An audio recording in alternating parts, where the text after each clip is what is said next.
dia, pessoal. Baião Binário dos últimos diazinhos de agosto, já estamos entrando em setembro, mais conhecida como o mês do aniversário do Fábio. Exato. Baião 130, acho que já tem um ano 130. já, deve ter mais que isso. Bom, começar com uma reportagem que expõe uma dinâmica, que eu acho que é uma dinâmica invisível, assim, eu nunca parei para pensar nisso. Mas ela também é uma dinâmica enfim, que está dentro da questão das culturas de competição corporativa e tal. A Apple, e acho que o Google também, enfim, eu tenho usado o Apple um bom tempo, então não estou muito familiarizado com o sistema Android. Mas a Apple ela traz dentro do seu pacote de instalação alguns aplicativos nativos de calculadora, de tempo, de bússola, enfim, de câmera, horário, efeitos, relógio, câmeras e tal. E aí tem uma série de empresas que produzem esses aplicativos, né? E o dilema aqui é como é que esses pequenos produtores de aplicações competem com aquilo que já vem como default no iPhone. Como é que eu vou vender algo que a Apple já dá de graça, assim? E aí aqui a história ela meio que perpassa 2 ou 3 cases, um de uma aplicação de calculadora, um outro de uma câmera de recursos para fotografia e tal. Eles contam como é que eles criam diferenciações nesse mercado para que eles possam falar, de fato, é uma batalha muito grande, mas a Apple tem 1 bilhão de dispositivos. Se a gente tiver 1% dessas pessoas, já é bastante coisa. Eles produzem coisas para nichos, assim. Então, o PC Calc aqui ele tem uma sofisticação muito maior na calculadora. Sim. Tem um outro de câmera que chama esse aqui. Sherlocking? Não, ele tem, acho que começa com H o nome. Halide. E ele te dá, enfim, ele te dá uma série de compensações de luz e enfim, de opções manuais de regulação, enfim, super sofisticado e tal. E esses aplicativos estão todos na loja da Apple e tal. O que eu acho que é interessante é que mesmo no mercado completamente fechado, eles não desistem e continuam mesmo tentando desenvolver esses produtos, ao ponto de, em algum momento, algumas dessas soluções elas são meio que incorporadas pelas aplicações da Apple, ou seja, eles acabam criando uma série de micropatentes também, né? Assim, então, não só desenvolvem micropatentes, como em algum momento podem vir a ser também aplicações que vão vir embutidas no próprio celular. E aqui ele coloca, né? Even 1% of that billion is still a pretty huge market for a indie developer. São aqueles usam a expressão... Indie developers, né? Os desenvolvedores independentes ou que estão ali no underground. Eu achei bem interessante essa perspectiva, porque geralmente a gente, quando vai entrar no mercado, vê uma barreira muito grande, como alguém que é dominante, e esquece que o mercado tem nichos, né? E sabe uma coisa, né? A gente acabou de publicar um aplicativo na Apple Store e, do ponto de vista de publicação, a Apple leva isso muito a sério. Assim, ela coloca um ser humano para testar a parada, para ver se vale a pena entrar na loja ou não. Então, acho que esses aplicativos que competem diretamente com aplicativos que eles mandam nativamente, de fato, tem que ter um diferencial. Tá? Alguém tem que baixar, olhar e falar assim, melhor, gostei, ter uma proposta diferente.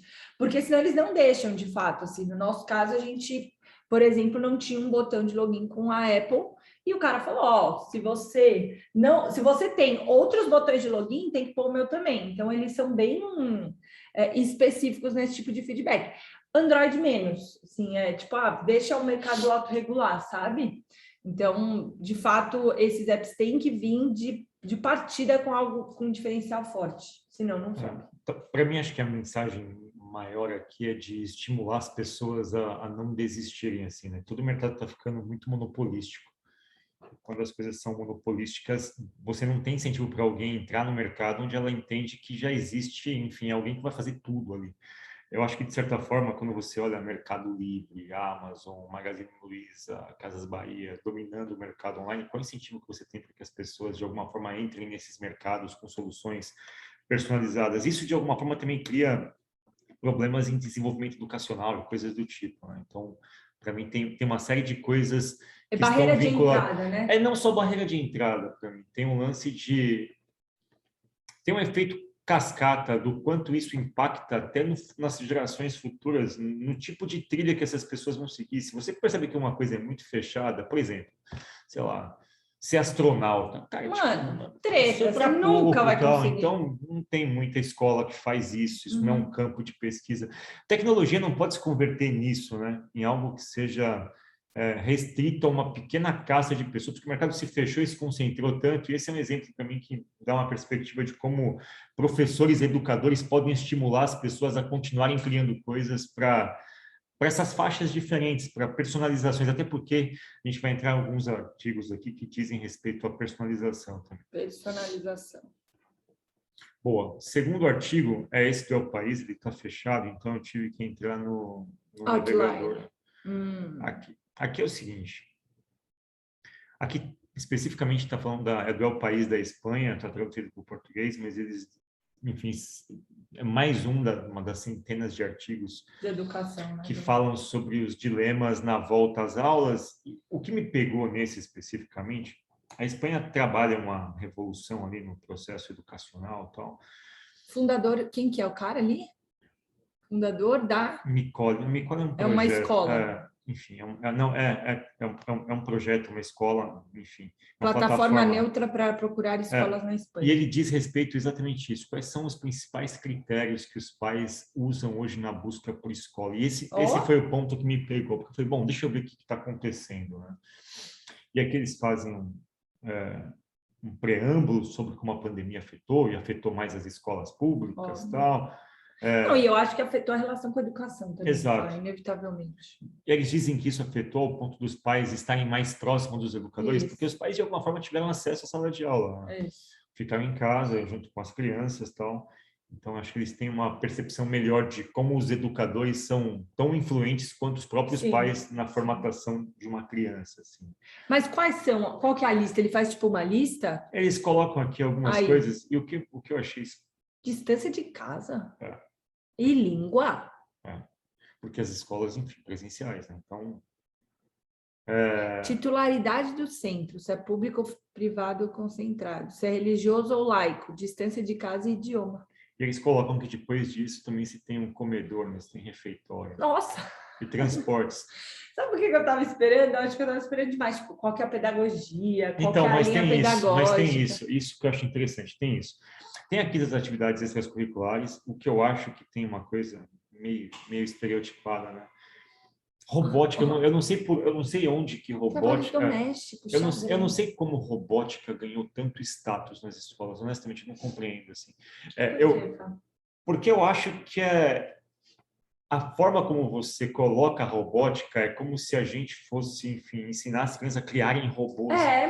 Mas o lance da robótica ela é tão sexy, porque É, eu entro na sala de aula e eu vejo coisa. mas Agora, então, quando eu entro num laboratório de informática ou quando eu é, entro numa aula de lógica, eu não vejo nada, mas é o assunto certo pelo ângulo errado, né? potencialmente. Porque ninguém vai assim criar robô. A questão é você entender funcionamento das coisas, não você criar robôs, algo do tipo. Eu acho que esse assunto ele fica, Nossa. enfim, para mim ele está camuflado de um jeito esquisito. Gente, Mas só tem, faz 6 escolas Montessori e 2 Waldorf. então, Achei pouco. o lance aqui é que a busca por esse tipo de pedagogia aumentou. Aumentou. E aí acho que Emília Régia deve ter mais, né? Porque a Itália ali do lado. o que eu acho que é interessante é a busca, né? A busca por você entender que e eu acho isso interessante nessas escolas com um pensamento mais alternativo, uma plasticidade mental diferente, sem muita hierarquia professor-aluno, com a combinação de alunos em diferentes séries, não só a orientação a projetos, que virou um outro clichê também, mas esse estímulo a você permitir que exista maior fluidez educacional, sobretudo na questão das idades, no relacionamento com o meio e na hierarquia professor-aluno. Eu acho que o Montessori e o Waldorf tem isso também, né? Eu não sei se as pessoas têm toda essa clareza, não, viu, Fá? Eu acho que, no fundo, as pessoas começaram a buscar alternativas à educação tradicional. E aí estava lá Montessori e Waldorf, sabe? Eu não sei se elas têm clareza da importância de educação por projeto, de misturar as pessoas. Meu feeling, tá? É que elas estão, na verdade, só fugindo do não tradicional, entende? Mas eu não sei, por exemplo, se elas sabem diferenciar Waldorf de Montessori, de Emília Régia, de construcionismo, de... não sei. Talvez não Acho que saibam elas estão mesmo. só querendo fugir do tradicional, Talvez sabe? não saibam. O que me chama atenção é não existe tecnologia como elemento de busca, né? Assim, a gente por estar dentro de um mercado digital, por lidar com tecnologia, acha que o mundo gira em torno disso, mas nas escolas especificamente essa é uma discussão ainda pouquíssimo difundida. E eu acho que match, né? Tipo, uma tese de match, né? Que a gente faz com vaga. E eu acho que eu vejo até de forma saudável que não esteja tão difundida assim, porque o lance não é a tecnologia em si, é o que a sustenta, o pensamento crítico. Mas ainda a gente vê que tem necessidades meio de pirâmide de Maslow, né? Transporte, refeição, essas coisas são tão importantes quanto. Ou seja, por mais que a gente vislumbre ou idealize uma mudança educacional, a educação de base ainda é muito conservadora. Crua, né? Ainda precisa comer. É muito conservadora, e eu acho que isso, de certa forma, não muda muito. É um ponto que eu quis trazer como um contraponto a essa expectativa que a gente tem em relação ao futuro nas escolas, e eu não vejo isso com maus olhos. Eu acho que esse conservadorismo, em tese, de abordagem, não é ruim, desde que você tenha, enfim, essas abordagens um pouco mais alternativas. Eu acho que as abordagens alternativas, como você disse, elas são exclusividade de quem tem um pouco mais de interesse pelo assunto. A grande maioria se movimenta por vagas, por coisas mais primitivas, digamos assim. Entrando nesse aspecto, né, por exemplo, a gente falou no ponto 1 de personalização, de como aqueles aplicadores e desenvolvedores tem que buscar algum diferencial. Aqui a gente vê que... A escola que, também tem que buscar algum diferencial, mas ainda tem que se agarrar muito na base. E aqui a gente vê por que aqui tem um outro recorte de diferenciação, que é a indústria da moda, né? Por que os algoritmos eles ainda não perturbaram o mundo da moda, né? Existia uma premissa lá atrás, há uma década atrás, de que isso revolucionaria a moda, de que a realidade aumentada, enfim, tudo isso, a grande disposição de dados que a gente empresta para essas empresas fazerem decupação de perfis, causaria uma revolução na moda. E não foi isso que aconteceu, assim, né?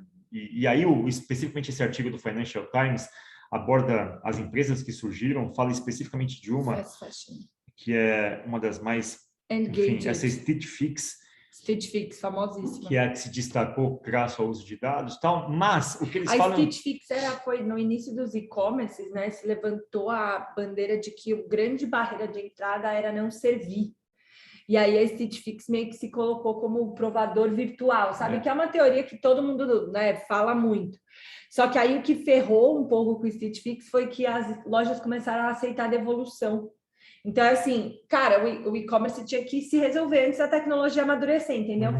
Aí eles começaram a devolver roupa. Então, ó, não serviu? Manda para mim de volta que eu te devolvo. Mas a própria Stitch Fix faz isso, né? Ela manda uma cesta para você, e se servir, ok. Se não servir, eles falam que os dados que você cede para eles fazem eles melhorarem. Eles não são muito diferentes, assim, na acepção. O que é interessante é que... E aí entra a questão da inteligência artificial, né? Os dados que eles usam, tal, eles tiveram que aumentar muito... Para melhorar o processo dele, eles tiveram que colocar gente, estilistas reais mesmo, seres humanos. Então, assim, o lance todo, e a Stitch Fix está fazendo isso, à medida que ela está crescendo, ela está querendo enfatizar que ela tem um elemento humano lá, e ela tem estilistas que fazem análises um pouco mais específicas naquela parte onde os dados não penetram ainda, que é a parte do gosto particular, assim. E aí, aqui tem um caso especificamente de alguém que entrou em contato, fez uma reportagem, fez o estudo todo falando. Não achei nada de relevante que eles me mostraram, aliás, não combina nada comigo o que eles me ofereceram. E eles dizem que é meio tentativa e erro, então você devolve, eles melhoram, mas isso não tem a ver muito com...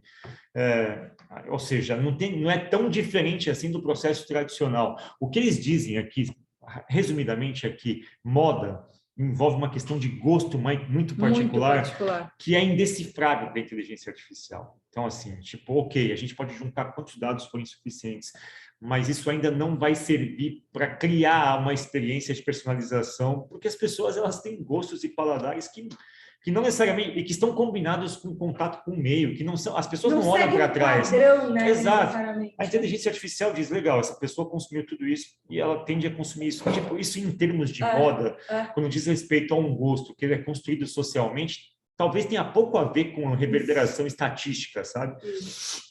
Que doido, né? A gente pensar que você talvez tenha que olhar, aprender a ler os zeitgeist, assim, tipo, o que as pessoas estão usando vai me dizer mais do que o que você já usou. Exato, então, mas o lance todo da Stitch Fix é isso, ok, muito interessante você tentar fazer predições, mas talvez com questões envolvendo gosto particular e moda, isso não seja suficiente ao ponto de ela estar investindo uma grana violenta em trazer, ela mais que dobrou a quantidade de estilistas humanos na mesma proporção do crescimento da operação, ou seja, ela está investindo nessa diferenciação. Algo que nasceu de forma completamente digital, com a premissa de se automatizar a sua escolha, está indo para um lance que é o lance que todo mundo vai, né? De tentar equilibrar o uso de informações com o uso de especialistas, que é aquela migração que o Kai-Fu Lee diz sobre inteligência artificial. Que doido. Eu fiquei pensando se educação não é um pouco assim, relacionando com o outro, Fá. Talvez a gente queira rebuscar muito a escolha das escolas, da inteligência artificial para fazer o match, mas no fundo, não tem como, né? Ou em educação tem como, mas é mais básico do que eu ficar minerando dado. É tipo, é laico ou não é? Tem comida, não tem? Não vale o esforço de eu ficar analisando dados específicos, entendeu? Porque a decisão, ela tá dada. Eu acho que tem uma certa ingenuidade no discurso de marketing de que inteligência artificial, em tese, vai saber o que você quer e promover escolhas que, enfim, assertivas. Tipo, a gente não funciona assim, né? A gente não é robô, algo do tipo. Você falou e ela te respondeu, você viu? Ela quis se meter, que enfim, medo. uma enxerida. É um enxerido, não. Que medo. Um dispositivo enxerido. Para mim é isso. Eu acho que tem uma certa ingenuidade no discurso da inteligência artificial. Eu acho que talvez ingenuidade na personalização, Fá. A gente... Acho que é ingenuidade artificial mesmo, assim. Ingenuidade artificial. Presumir que a gente seja tão previsível ao ponto de que o nosso próximo passo seja uma espécie de composição dos passos anteriores, assim, sabe? É uma presunção meio infantil. Não, até. E também é uma ingenuidade artificial achar que você vai competir com a Apple sem ter algum diferencial. Tem um quê de ingenuidade que pode, talvez, te dar coragem de tentar, ao mesmo tempo você não vai se sobressair se você não tiver diferença. Gostei, ingenuidade artificial é um bom tema. Beleza. Aí a gente tem outro aqui da... Bate com ingenuidade artificial? Eu acho que bate no sentido de que a IKEA sempre foi... Ai, graças a Deus, que é aquele modelo da Tok lá do labirinto. A IKEA, ela liderou durante muito tempo a forma de se fazer o varejo de home decor, né, de decorações e de móveis, enfim. Ela criou o conceito daquelas maze shops, que são aquelas lojas labirínticas. A Tok aqui no Brasil faz isso, onde a Etna faz isso, tem um caminho único. E isso é o trajeto que, enfim... maximiza os lugares e os cômodos que você passa, ao mesmo tempo dá um ódio mortal. E ao mesmo tempo ela vai te estimulando a fazer composições mentais do que seria a sua casa, enfim, compra por impulso, tem uma série de coisas que favorecem ao maior consumo, um consumo de coisas que você talvez nem saiba que você queira, e eles te dão opções e vão te dando ali um pouco de consultoria de decoração de interiores, inclusive. Essas lojas aqui, tem uma em Viena e uma em Xangai, elas são diferentes, elas não têm essa premissa, elas são basicamente o seguinte: imagina que você está dentro de um shopping, onde você tem uma praça de alimentação e você está sentado numa mesa, legal, deixa eu escanear essa mesa, ver quanto custa e tal. Você pode sentar para trabalhar, você pode fazer itens. Você pode meio que navegar livremente, você pode descartar coisas lá, você pode produzir coisas, enfim. O conceito é, tipo, ok, tudo isso aqui é a IKEA e você está dentro de uma grande experiência de consumo e navegue como você quiser navegar, enfim. E esse Makers Hub. Meio batido, né? Desculpa falar, mas a Zodio, por exemplo, aqui no Brasil, faz 5 anos que faz isso. Exato, eles estão... Mas o conceito talvez dessas lojas é que as pessoas estão comprando mais online também. Então, assim, tipo, cara... Se eu vou na loja, eu quero um negócio legal, né? Tipo... Ou não, eu quero que você tenha... É a questão com a qual vários varejistas estão lutando à medida que a pandemia empurra mais clientes para as compras online nos shoppings. É isso. E aí eles querem que você tenha espaços que você, tipo, as pessoas sintam-se fisgadas lá pelo lance e que você meio que habite o espaço mesmo, de forma normal. Assim. Você foi um pouco pouco, nada a ver, mas um pouco a ver com o que aconteceu com as agências do Santander. Assim, a gente, enquanto agência do banco, eu já não preciso ter o volume que eu tenho. Então, como é que eu crio um espaço de trabalho, um espaço com café? O que não é como muito é que eu ressignifico, né? O que não é muito diferente de alguns brechós que já fazem isso há muito tempo. Você senta, essa mesa está à venda, se quiser você vai lá e compra, tal. É um conceito que sempre existiu, assim, né? Mas o que está por trás disso, no final das contas, também, e aí eu acho interessante, toda essa dinâmica que a gente está colocando, é que a gente começa a fugir do padrão. Ou seja, o padrão começou a saturar as pessoas. Tipo, estou saturado de alguém que escolha. De tecnolabirinto. Estou saturado desse processo meio que determinista, de que, ok, você sabe o que eu tenho e me entrega o que eu supostamente vou querer. Então, me parece que a gente está saindo, e acho que essas coisas são muito leves, assim, mas ainda tem outras coisas que... É pendular, mas ainda tem gente ainda chegando e gente saindo, então não dá para perceber o movimento claro. Mas aí que a gente fala, cara, esse negócio talvez tenda à saturação, as pessoas talvez não queiram ser tão infantilizadas ou tão determinadas, elas terem que ter, enfim, padrões únicos, até porque a gente começa a perceber que é uma massa de pessoas que fazem as mesmas coisas. E a gente sabe que, por natureza e personalidade, a gente tem propensão à diferenciação. Né? A gente quer ser diferente. Eu, pelo menos, quero. Eu tenho pavor da igualdade de estilos e gostos e coisas do tipo. Não, da igualdade não. Você tem pavor da igualdade? Não, tem padrão da padronização, do estereótipo, da né? igualdade de estilos, né? Não da igualdade tipo social. Homogeneização, homogenização. Então, eu acho que isso dá um pouco desse tom. Legal. Ao mesmo tempo, aí você tem uma outra empresa aqui, esse artigo é da Wired, ele está, enfim, traduzido, mas o cocô, aqui é alguém que está chegando, e assim, vamos lá. A gente deu um recorte, a gente olhou para a moda uma década atrás, e a Stitch Fix chegou como uma promessa de que revolucionaria a moda e tal, e a gente vê que eles estão se adaptando e promovendo mais interação humana, e aqui está começando a chegar uma onda de inteligência artificial na nutrição. Já não é nova, obviamente, mas ela tem chegado com mais peso agora para o lance de analisar e individualizar o seu perfil para criar dietas padronizadas, personalizadas. Enfim. E uma das grandes coisas que se analisa nesse processo é sangue e cocô, né?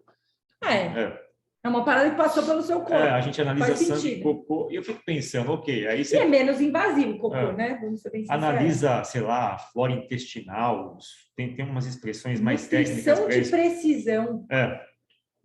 Qual que é o lance? Só que quem está liderando isso não necessariamente tem ali... Tecnologias únicas.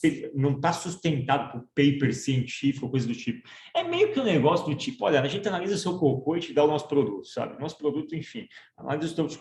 É meio que, como se diz, aquela análise... É uma engenharia reversa do tipo, olha, a gente vai ter que vender isso mesmo, vamos só dar verniz científico.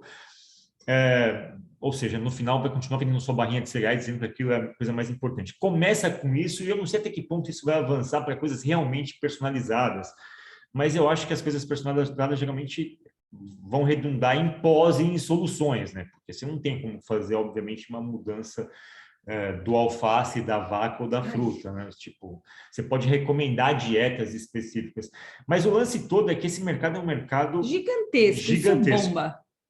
Até porque o mundo é obeso, né? O mundo é praticamente a gente fala... Mas você não tem vontade, assim, Fábio? Você analisa e você pensa assim, por mais... não só estética. Zero vontade. Não só estética, mas assim, o que me faria bem nesse momento? O que está faltando no meu corpo? Eu acho que é legal isso, Fá.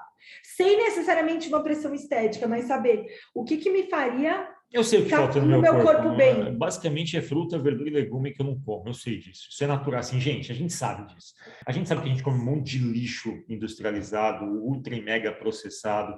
A gente sabe que a gente toma refrigerante, come açúcar pra cacete. Então, assim, naturalmente, quando eu digo a gente, eu estou, obviamente, superestimando a capacidade média, mas... Teoricamente, o que falta para a gente não são empresas que fazem nutrição, como se diz, precisam. Precisa de educação alimentar, gente. Assim, a gente sabe disso. Ninguém, assim, não vai haver uma solução mágica. Eu estou te indicando aqui algo que é um misto de abacate com acelga. Tipo, gente, ok, a gente sabe que a gente... A nossa nutrição, o quanto isso impacta na saúde, é fruto de uma sociedade conveniente, né? Então, o que falta para mim, no final das contas, é educação alimentar. O ponto todo é que, como isso não existe, existem as soluções que vão te prometer soluções fugazes ali, do tipo, olha, vem aqui, me dá teu cocô em até 30 dias, está se alimentando melhor. É que não adianta também só mas enfim. Aqui, Eu acho que tem mas que aqui ser um tempo, entendeu? Você tem que ficar testando vários, não adianta um cocô. Porque um cocô de ontem é a decisão de ontem, entendeu? exato, então aí tem viés de confirmação, né? Tem que ser sempre, tem que Então, testar sempre. o meu cocô é um McDonald's, olha, dá para ver pelo teu cocô que você é fã do Burger King, né? Então a gente vai te indicar o quê? Então, assim, você concorda que, gente, você vai me indicar, tipo, eu sei o que eu fiz de errado, ou mais ou menos, mas qual que vai ser a composição? Então, Por isso mas que eu é acho que engraçado, por exemplo, que a gente está mais preocupado em usar tecnologia na nutrição do que na moda, por exemplo. a gente está usando na Aqui moda. tem mais padrão. Mas a gente percebeu que na moda ela talvez Não, aqui tem mais padrão. tem mais padrão, mas ao mesmo tempo é um padrão com viés, né? Um padrão enviesado. Eu não acho ruim que surjam essas soluções, eu só acho que, de novo, é mais uma solução que desobriga o ser humano de aprender sobre si próprio e sobre as coisas que ele ingere e consome. Daqui a pouco vai ter um aplicativo que vai ler as minhas... Cara, tipo, você tem que tomar controle dessas coisas. É uma coisa pessoal, é inalienável a sua nutrição, entendeu? Se você começa a terceirizar tudo que é inalienável para alguém, você começa a ser massa de manobra, inclusive, para esse tipo de coisa. Você vai comer o que te indicam.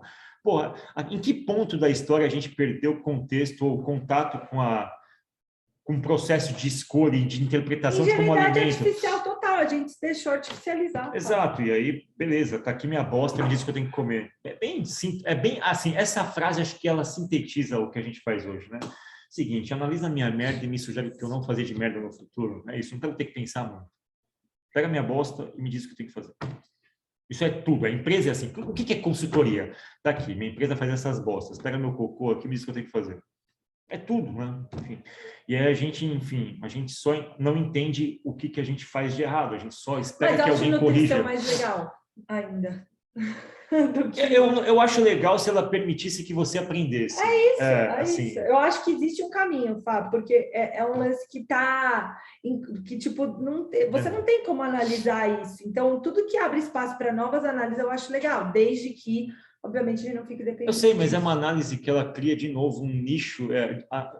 Ao ponto aqui que eles falam, um fator limitante é que a maioria das áreas de pesquisa se concentra em europeu e norte-americano. Ou seja, esses negócios vão aprender com um padrão e uma paleta de perspectiva muito limitada. E vão produzir coisas que não servem para 90% das pessoas do mundo. Por que quem vai poder pagar por uma solução dessa? Ou seja, essas soluções elas não vão estar disponíveis gratuitamente. Né? Você vai ter alguém que vende isso de um jeito bastante personalizado e a um custo específico, só que esse custo ele é determinado por quem tem grana, que são europeus e norte-americanos. Ou seja, de novo a gente volta num problema de massificar uma indústria com gostos enviesados. Então, é uma coisa que me causa um pouco de espécie isso. Não que eu seja contrário a essas coisas, eu não sou contrário a nada, eu só acho que, de novo, todas as soluções presumem que a gente não tem a capacidade de aprender por si só a criar uma dieta com aquilo que está na horta, no supermercado, enfim. Eu mesmo sou um ignorante em nutrição e eu sou uma pessoa da cidade grande, com acesso à informação, mas sou completamente ignorante em nutrição. Eu só sou menos ignorante porque eu fiz 2, 3 meses de vigilantes do peso e eu aprendi a relativizar alimentos. Então, por mais que eu não entenda se uma coisa enfim, se aquilo, todas as aquilo é péssimo, todos os condicionantes nutricionais, eu sei que aquilo é melhor que outra coisa. Eu sei ler rótulos, enfim, aprendi o básico de nutrição no Vigilantes do Peso. Mas é uma história sobre como a inteligência artificial caminha para isso. I like it. Aliás, eu vi um filme esse final de semana, A Vida Secreta ou A Vida Imortal, enfim, de Henrietta Lacks. Não vi. Que é das células HeLa. Não vi. Henrietta Lacks é uma negra americana, na década de 50, ela entrou no hospital de Baltimore, ela foi diagnosticada com câncer no John Hopkins, e só que, naturalmente, os americanos, os pesquisadores médicos sempre retiram células de forma anônima nossa para ver o comportamento de células cancerígenas fora do corpo. E as células de Henrietta Lacks, elas se reproduziam indeterminadamente, então são imortais as células dela. Mas ela tem uma doença específica. Ela, na verdade, não detectaram o que especificamente causa esse tipo de anormalidade nas células dela. Então, Henrietta Lacks, HeLa, o E de Henrietta e o de lá, que formam as células HeLa, que são a base da biomedicina mundial. A partir das células dela, os laboratórios criaram a base da biomedicina. Se você quer testar algum tipo de coisa, você compra desses laboratórios células HeLa, que se reproduzem determinadamente. Mas veio de uma humana? De uma mulher negra americana chamada Henrietta Lacks. E o filme se apoia todo na história da família e de como a família vive na merda. A família nunca ganhou um centavo pelas descobertas promovidas, pela negociação, pela indústria promovida através das células dela. E também mostra como a família foi enganada em muito tempo, quando os médicos iam nas suas casas pegar a amostra de sangue para ver se eles tinham câncer. Na verdade, eles só queriam ver se tinham o mesmo padrão das células dela. Enfim, mostra toda a luta da família para, primeiro, dar visibilidade para ela e para tentar, de alguma forma, compreender como esse mercado que foi criado deixou à margem toda a família que vive na pobreza, tal, enfim. Mas as células HeLa mostram... Tá no Netflix? Sim, mas, enfim, o lance todo é o quanto isso abriu uma perspectiva para criar avanços em leucemia, AIDS e tal. É bem interessante a história. Mas mostra, enfim, nesse caso especificamente da medicina, o quanto você usa esse tipo de atribuição para tentar, enfim, combater novas doenças, ver comportamentos ou coisas do tipo. Aqui, especificamente, é uma atividade privada, né? E uma das críticas que se faz a isso é que tem pouca sustentação científica. Pouca. Tem paper científico que se dedica a estudar isso. Boa, Fábio Ribeiro. Ingenuidade artificial. Exato. Baião 130. Da moda à nutrição, ou seja... Da moda à nutrição, gostei. Da moda à nutrição. Muito bom, Fábio Ribeiro. Bom dia, pessoal.